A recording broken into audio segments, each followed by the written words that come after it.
Assalamualaikum warahmatullahi wabarakatuh. Perkenalkan, nama saya Fadli Ramdhani, NIM 2006195 dari Prodi PGSD Penjas kelas B. Di sini saya akan menjelaskan tentang yang pertama, fair play, yang kedua, strategi penerapan fair play, dan yang ketiga, kendala yang sering dihadapi dalam penerapan perilaku fair play. Yang pertama, fair play. Fair play secara sederhana berarti permainan adil. Menurut ahli, yaitu Armando, fair play berarti semua peserta memiliki kesempatan yang adil untuk mengejar kemenangan dalam olahraga kompetitif. Memiliki kemampuan meraih kemenangan melalui sikap yang elegan dan sportif. Fair play atau sportivitas adalah nilai etis yang dijunjung sebagai prinsip dalam bidang olahraga bagi setiap atlet olahragawan, pengadil, dan anggota yang terlibat dalam bidang olahraga. Tujuannya yaitu untuk mengacu pada perilaku penghormatan, pengakuan, dan toleransi hak-hak sesama insan olahraga yang menciptakan persaingan positif tanpa adanya niat untuk merugikan pihak lain atau tanpa berlaku curang di dalam pertandingan ataupun di luar pertandingan.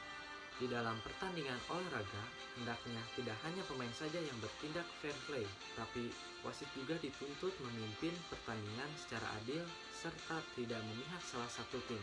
Penonton juga dituntut menjadi penonton yang fair play.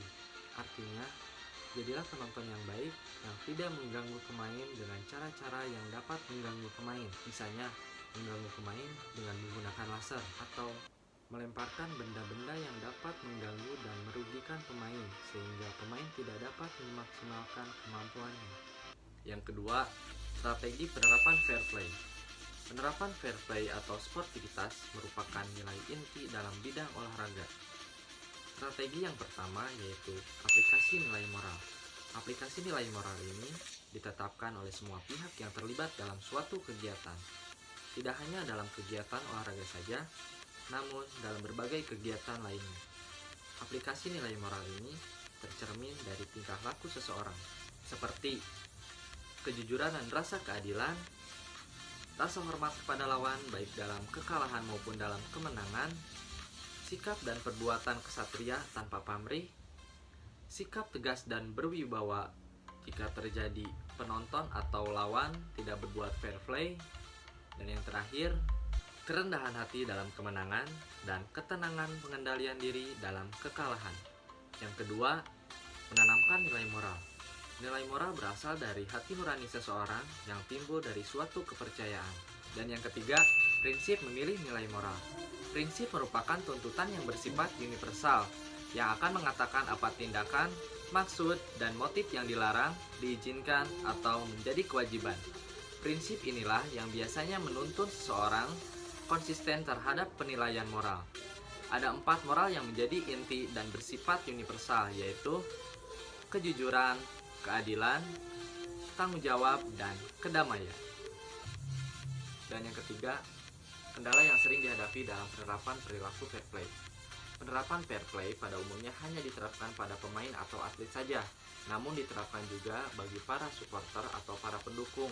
Hal inilah yang menjadi salah satu kendala pada pelaksanaan fair play, dikarenakan kurangnya pemahaman dalam mengaplikasikan fair play atau sportivitas tersebut, baik sesama olahragawan atau para supporter, yang dimana menjadi pemicu orang dalam atau oknum pada pelaksanaan fair play.